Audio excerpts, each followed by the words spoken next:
Ha, she burned my car for not joining the HOA, then learned I'm a federal prosecutor. The flames reflected in my wide eyes as I stood frozen in my driveway. My once pristine black Chevy Impala was now engulfed in a roaring inferno. The acrid scent of burning rubber filled the air. Just a few feet away, arms crossed and a smirk playing on her lips, stood Meredith Langley, the self-proclaimed queen of Willowbrook Estates. "Next time, you'll think twice before refusing to join," she sneered, her voice dripping with arrogance. What she didn't realize was that she had just committed arson against a man who had spent the last 20 years putting organized crime bosses behind bars. And she was about to learn exactly what that meant. The perfect neighborhood. After more than 2 decades as a federal prosecutor specializing in dismantling criminal enterprises, I was ready for a change. The constant stress, the threats, the high-profile court cases, it had all taken its toll. So I moved to Willowbrook Estates, a picturesque suburban neighborhood that promised peace, quiet, and community. Everything looked perfect. Manicured lawns, white picket fences, and friendly neighbors waving as I unloaded my moving truck. For the first time in years, I felt like I could breathe. That's when I first noticed her, Meredith Langley. She stood across the street, a clipboard in hand, watching me with a look I recognized all too well.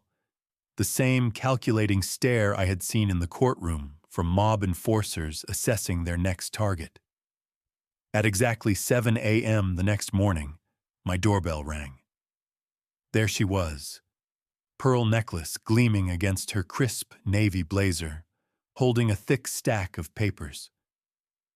"Welcome to Willowbrook Estates, Mr. Lawson," she said, her smile sharp and practiced.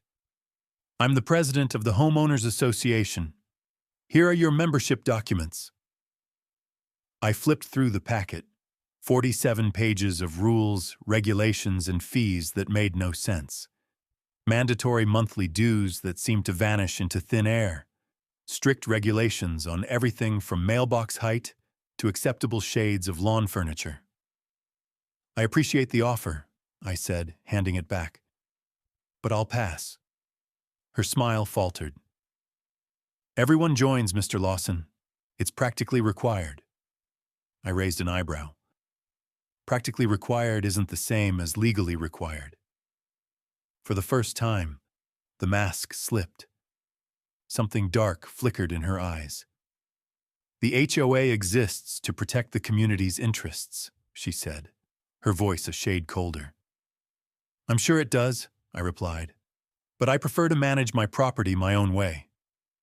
Her smile was gone now. "That's unfortunate. Residents who don't participate often find things difficult." The threat wasn't subtle. I'd heard those exact words from hardened crime lords trying to extort local businesses. That was the moment I knew. I wasn't dealing with a simple homeowners association. I was dealing with something much, much bigger.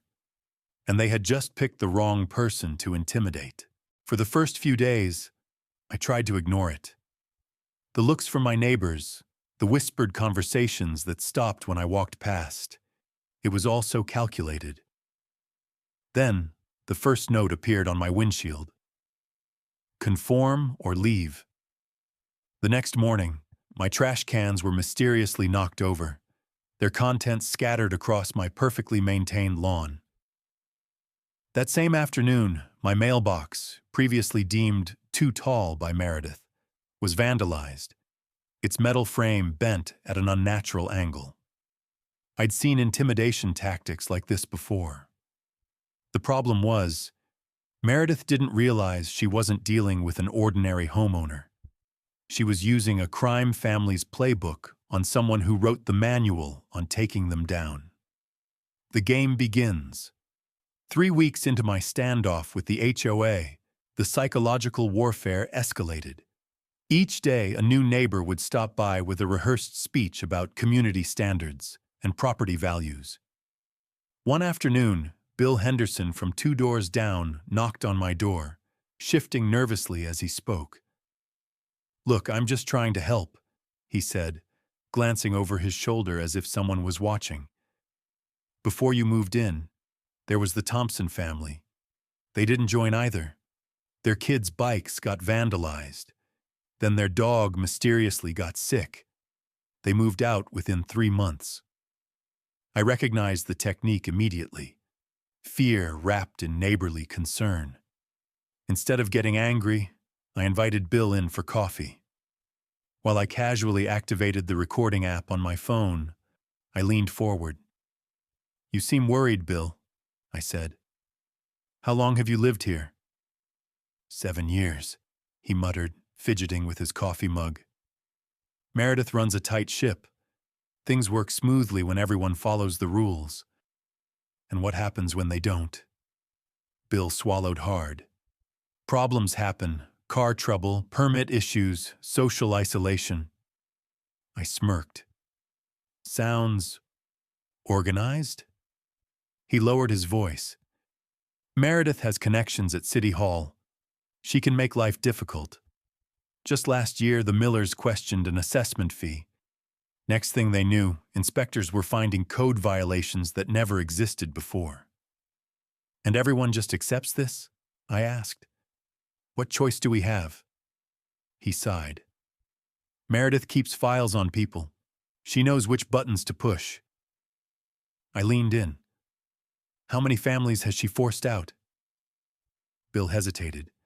Then, in a barely audible voice, he whispered, "At least 6. The admission hung in the air. Then his face drained of color as he realized what he had just said. "Oh God," he whispered. "I shouldn't have told you that." I placed my phone on the table and revealed the recording screen. "Actually, Bill," I said with a calm smile, "I think you just said exactly what needed to be said." His eyes widened. "She'll know I talked." "No, she won't," I assured him, "because you're now protected by something more powerful than Meredith." He swallowed. "What's that?" I held up my phone. "Evidence in a federal investigation. With Bill's confession recorded, I had what I needed to turn the tables." But I wasn't prepared for just how far Meredith was willing to go. The intimidation escalated fast. One morning, I stepped outside to find my car's tires slashed. Not once, but twice in the same week. My water mysteriously shut off mid-shower. My mail arrived mangled or never showed up at all. But the worst: 3 dead birds carefully arranged on my welcome mat. An amateur's idea of a threat. But I recognized the message. This wasn't just about control anymore. Meredith saw me as a direct threat. And threats like me, they didn't just get pressured, they got eliminated. The discovery that changed everything I knew I needed: hard evidence. Something so damning that it would end Meredith's reign permanently.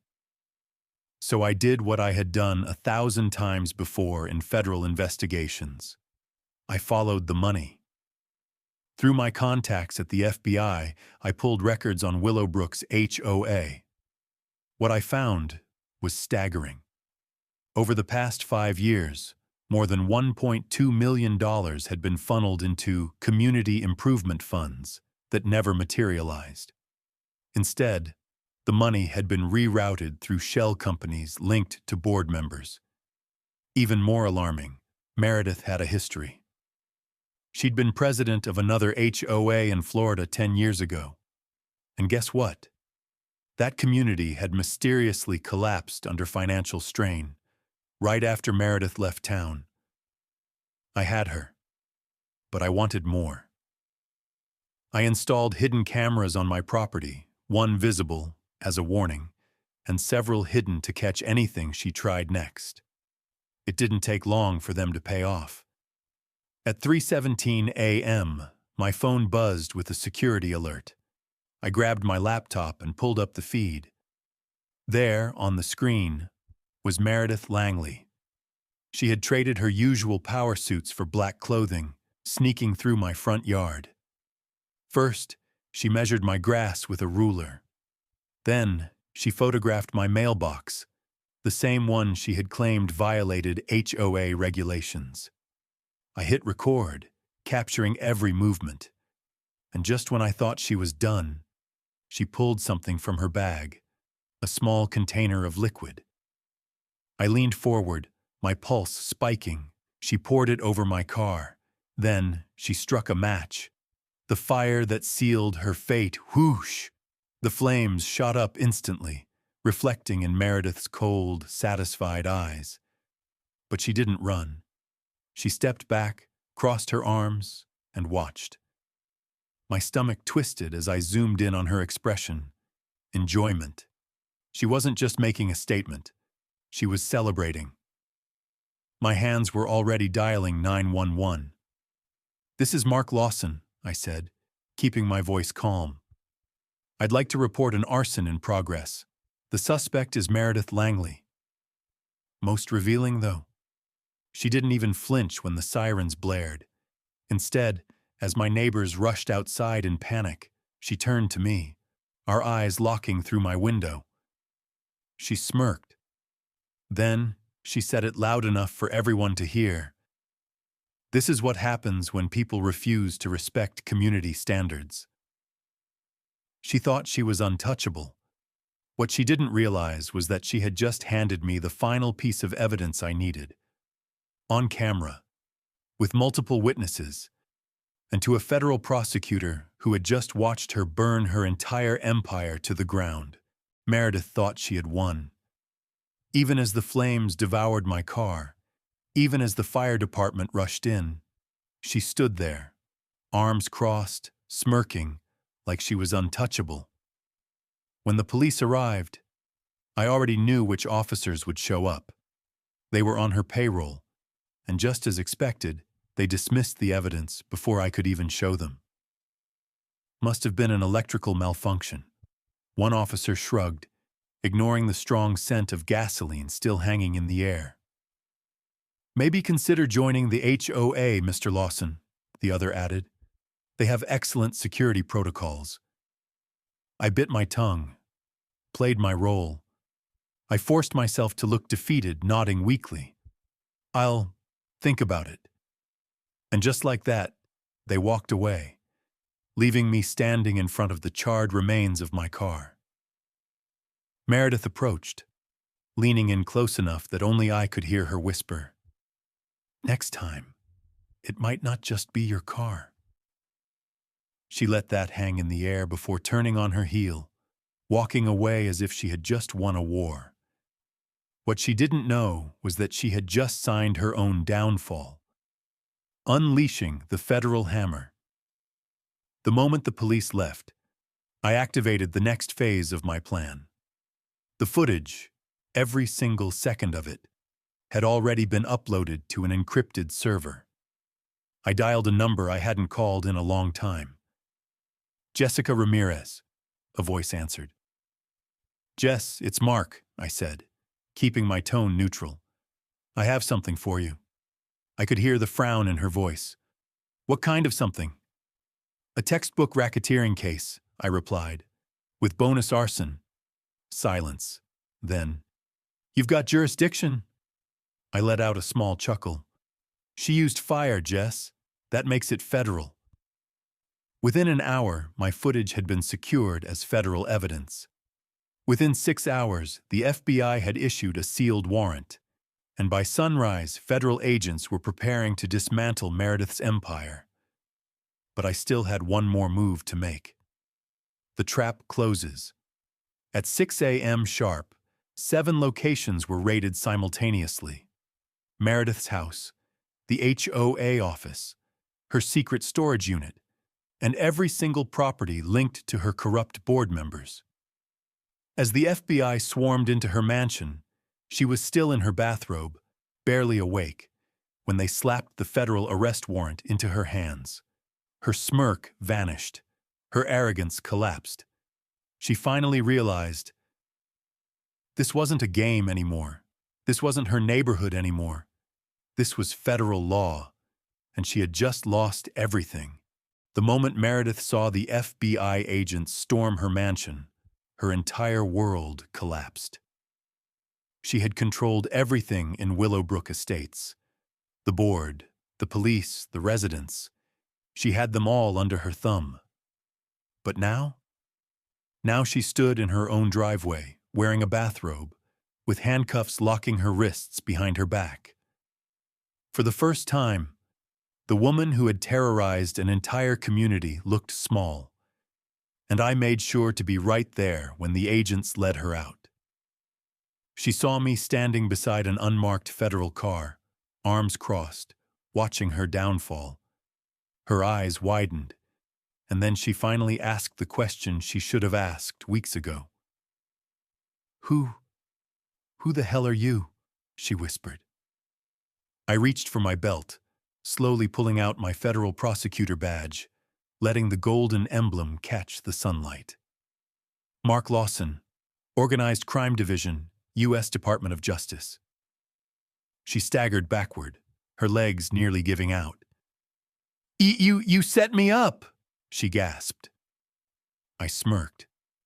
"No, Meredith, you set yourself up. I just made sure the right people were watching." Her jaw clenched. "I have connections. You don't understand who you're messing with." "Oh, I understand perfectly," I said, stepping closer. "You ran a criminal enterprise disguised as a homeowners association. You extorted your neighbors, laundered money, and when that wasn't enough, you burned my car to send a message." I leaned in, voice low.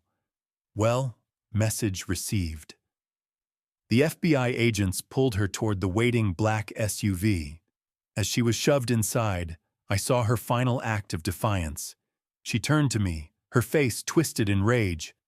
"You can't stop people like me. There will always be another." I tilted my head. "Then I guess I'll just have to keep taking them down." The door slammed shut. Meredith Langley, the so-called Queen of Willowbrook Estates, was officially done. Cleaning up the neighborhood.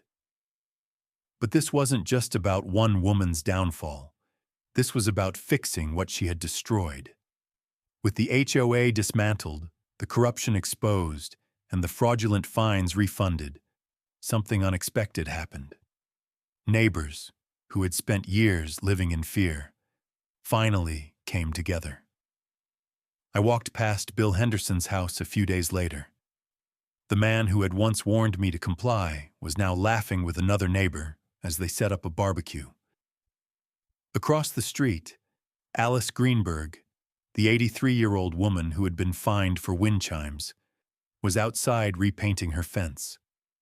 Without permission. For the first time in years, Willowbrook Estates was a real community again. And as I stood on my porch, watching the neighborhood I had once been isolated from finally come alive, I realized, sometimes justice isn't just about punishment. Sometimes it's about giving people their lives back. I had spent 23 years fighting organized crime. I had taken down mob bosses, cartel leaders, and white-collar criminals who thought they were untouchable. But I never expected my biggest case to be in a quiet suburban neighborhood. I never thought my most ruthless opponent would be a woman who weaponized a homeowners association like a crime syndicate. And yet, here I was, standing in the middle of Willowbrook Estates, watching neighbors finally talk, laugh, and rebuild what she had tried to destroy. It felt strange. For years, I had lived in a world where justice meant sending people to prison. It meant gathering evidence, proving guilt, and watching convictions roll in. But here, justice wasn't just about putting Meredith behind bars. It was about undoing the damage she had left behind. And that was something I wasn't used to. A different kind of fight 1 week after Meredith's arrest. I attended a neighborhood meeting. Not in some stuffy HOA office, but right on my front lawn, where people could come and go freely. There were no mandatory attendance rules. No clipboard check-ins. Just people finally coming together, for the first time in years. Alice Greenberg stood up first. "I don't even know most of you," she admitted, shaking her head. "We've lived next to each other for years, and we barely spoke. Meredith kept us afraid. Afraid of getting fined. Afraid of breaking a rule we didn't even know existed." The crowd murmured in agreement. That simple observation hit me hard, because it wasn't just about fear, it was about control. Meredith had spent years making sure nobody trusted each other, because isolated people don't fight back. And for too long, it had worked. I took a deep breath. Then I spoke. "She wanted you all to believe that she was unstoppable," I said. "That she was too powerful to fight." I let my gaze sweep across the crowd. But she wasn't. A hush fell over the group. "She didn't lose because of me," I continued. "She lost because you stopped being afraid." Alice nodded slowly. "Then I say we make sure nobody like her ever runs this place again." The crowd cheered. And just like that, Willowbrook Estates went from being a place ruled by fear to a community rebuilding itself. Together. A new chapter. Over the next few weeks, something incredible happened. The neighborhood finally started to heal. Fraudulent HOA fines were refunded. People painted their houses whatever color they wanted, without permission. Cultural gardens that had once been banned, they came back in full bloom. For the first time in years, Willowbrook felt like home again. And me? For the first time in decades, I wasn't just a prosecutor. I was a neighbor. And maybe, just maybe, that was the most important case I'd ever won. 1 year later, Willowbrook Estates was unrecognizable. Not because of its manicured lawns or pristine sidewalks, those had always been there, but because of something far more important. For the first time in years, the neighborhood actually felt alive. Children played freely in front yards without fear of breaking a rule. Elderly residents sat on their porches, chatting with neighbors they had once been afraid to acknowledge. People weren't just living next to each other anymore. They were finally living with each other. A symbolic change. The most meaningful change came when we tore down the pretentious Willowbrook Estates monument sign, Meredith's Pride and Joy. In its place, we built a community garden, not as a symbol of exclusivity, but as a place where people could grow something real, together. On the day of the ribbon cutting, Alice Greenberg, our oldest resident, stood beside me, holding the giant scissors. "I never thought I'd see the day," she said, looking out at the crowd of smiling faces. "For years, we thought Meredith's way was the only way." I nodded. She wanted us to believe that. Alice handed me the scissors. "Would you do the honors?" I hesitated for a second. Then, with one clean cut, the ribbon fell. And with it, the last remnants of Meredith's rule. A fight bigger than one neighborhood. As news of Meredith's conviction spread, something unexpected happened. Calls started pouring into my office, from homeowners across the country. Each story was eerily similar. Selective enforcement, misused funds, threats disguised as community standards. One homeowner from Arizona put it best. "It's like they're all following the same playbook." And that's when I realized they were. With the help of the FBI's white-collar crime division, we launched a nationwide investigation. And what we found was disturbing. Former associates of Meredith had established identical HOA rackets in communities across 12 states. In California, an HOA had embezzled over $4 million. In Florida, a corrupt board was seizing homes through fraudulent violations. In Texas, Homeowners were being sued into bankruptcy over unpaid fees that weren't even real. For years, these HOA dictators had been hiding in plain sight, exploiting the very system meant to protect homeowners. But now, that was about to change. Real change, real justice. I testified before Congress, presenting evidence from countless cases across the country. These organizations operate with minimal oversight, yet control billions in assets, I told the committee. They wield quasi-governmental power without governmental accountability. And for once, Washington listened. The Neighborhood Protection Act was signed into law, establishing federal oversight of HOA finances and operations. It gave homeowners a clear legal path to challenge corrupt boards without fear of retaliation. And perhaps most satisfying of all, Sandra's case was added to the FBI Academy's curriculum, a textbook example of how organized crime adapts to exploit legal loopholes. She had wanted to make an example out of me. Instead, she became the cautionary tale. The legacy of Willowbrook 1 year later. I sat on my porch watching the sunset over a neighborhood that had finally healed. Alice Greenberg sat beside me, sipping a glass of lemonade. "You ever think about leaving?" she asked. I smirked. "I bought this house for peace and quiet. I just didn't realize I'd have to take down a criminal organization to get it." Alice laughed. "Well," she said, looking out at the garden we had built together, "it was worth the fight."